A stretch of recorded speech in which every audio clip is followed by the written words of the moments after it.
அனைவருக்கும் வணக்கம்.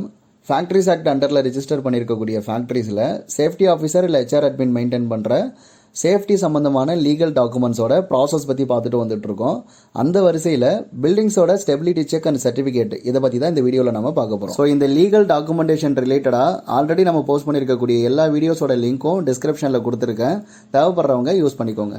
சரி, இந்த பில்டிங்ஸ் ஸ்டெபிலிட்டி செக்னா என்ன, யாரை வச்சு நம்ம செக் பண்ண முடியும், இதுக்கான லீகல் கண்டிஷன் என்ன இருக்குது, இதை பற்றிலாம் தான் இப்போ நம்ம பேச போகிறோம்.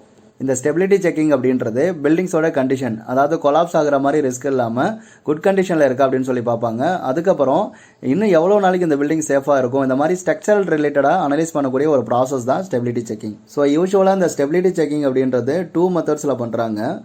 ஃபஸ்ட்டு மெத்தட் வந்து விஷுவலாக இன்ஸ்பெக்ஷன் பண்ணிவிட்டு மேனுவலாக கால்குலேட் பண்ணுவாங்க. செகண்ட் மெத்தட் அப்படின்றது டிவைசஸ் வச்சு பண்ணுவாங்க. இந்த அல்ட்ராசானிக் டெஸ்ட்லாம் இருக்கு இல்லையா, அந்த மாதிரி டிவைசஸ் வச்சு பண்ணுறாங்க. பில்டிங்ஸோட ஸ்ட்ரக்சரல் டயக்ராம்லாம் இருக்கிற பட்சத்தில் விஷுவல் இன்ஸ்பெக்ஷன் பண்ணிவிட்டு மேனுவலாகவே ஸ்டெபிலிட்டி கால்குலேட் பண்ணிட முடியும். நிறைய ஃபேக்ட்ரிஸில் இதை தான் வந்து ஃபாலோ பண்ணிகிட்டு இருக்காங்க.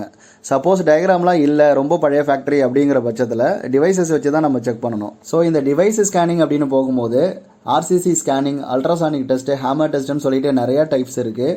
இதை பற்றிலாம் நம்ம அடுத்தடுத்த வீடியோவில் டீட்டெயிலாக பார்க்கலாம். பில்டிங்ஸோட ஸ்டெபிலிட்டி செக் பண்ணுறதுக்காகவே டெடிகேட்டடாக காம்பிடென்ட் பர்சன்ஸ் இருக்காங்க.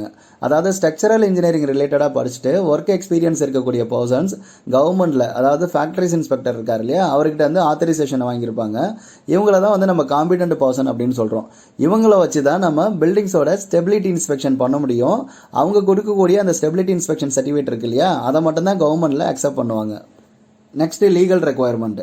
தமிழ்நாட்டை பொறுத்த வரைக்கும் தி தமிழ்நாடு ஃபேக்ட்ரிஸ் ரூல்ஸ் 1950, இதில் இருக்கிற எல்லா கண்டிஷன்ஸையும் தமிழ்நாட்டில் இருக்கிற எல்லா ஃபேக்ட்ரிஸும் கண்டிப்பாக ஃபாலோ பண்ணி தான் ஆகணும். ஸோ இந்த ரூல்ஸில் rule number 12B plans and licence, இதில் தான் பில்டிங்ஸோட ஸ்டெபிலிட்டி செக் பண்ணுறதுக்கான கண்டிஷன்ஸ் எல்லாமே கொடுத்துருக்காங்க. யூஸ்வலாக ஒரு ஃபேக்ட்ரி ஸ்டார்ட் பண்ணும்போது கன்ஸ்ட்ரக்ஷன் அண்ட் மிஷின் இன்ஸ்டாலேஷன் ஒர்க்லாம் முடிஞ்சதுக்கப்புறம் ஃபேக்ட்ரியோட கம்ப்ளீட் லேஅவுட் அப்ரூவல் கவர்மெண்ட், அதாவது ஃபேக்ட்ரிஸ் இன்ஸ்பெக்டர் வந்து வாங்குற மாதிரி இருக்கும்.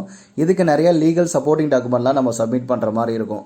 அதில் ஒரு சப்போர்ட்டிங் டாக்குமெண்ட் தான் இந்த பில்டிங் ஸ்டெபிலிட்டி சர்டிஃபிகேட். ஸோ இது மட்டும் இல்லாமல் ஹெல்த் அண்ட் சானிடேஷன் சர்டிஃபிகேட் வாங்குறதுக்கும் இந்த பில்டிங் ஸ்டெபிலிட்டி சர்டிஃபிகேட் வந்து ஒரு மேண்டேட்டரி டாக்குமெண்ட். ஸோ இதே மாதிரி எவ்ரி 3 years ஒன்ஸ் பில்டிங்ஸோட ஸ்டெபிலிட்டி இன்ஸ்பெக்ஷன் பண்ணிட்டு அந்த சர்டிஃபிகேட்டை கவர்மெண்ட்ல சப்மிட் பண்ணணும். இதனால தான் பில்டிங் ஸ்டெபிலிட்டி சர்டிஃபிகேட் அப்படின்றது ஒரு இம்பார்ட்டன்ட் லீகல் டாக்குமெண்ட்டாக இருக்குது. பில்டிங் ஸ்டெபிலிட்டி சர்டிஃபிகேட் ரிலேட்டடாக மோஸ்ட்லி கவர் பண்ணியாச்சுன்னு நினைக்கிறேன். நீங்கள் ஏதாவது கேட்கணும்னு விருப்பப்பட்டீங்கன்னா கமெண்ட் செக்ஷனில் சொல்லுங்கள். மறக்காமல் உங்கள் ஃப்ரெண்ட்ஸுக்கும் ஷேர் பண்ணி சேனலுக்கு சப்போர்ட் பண்ணுங்கள். தேங்க்யூ.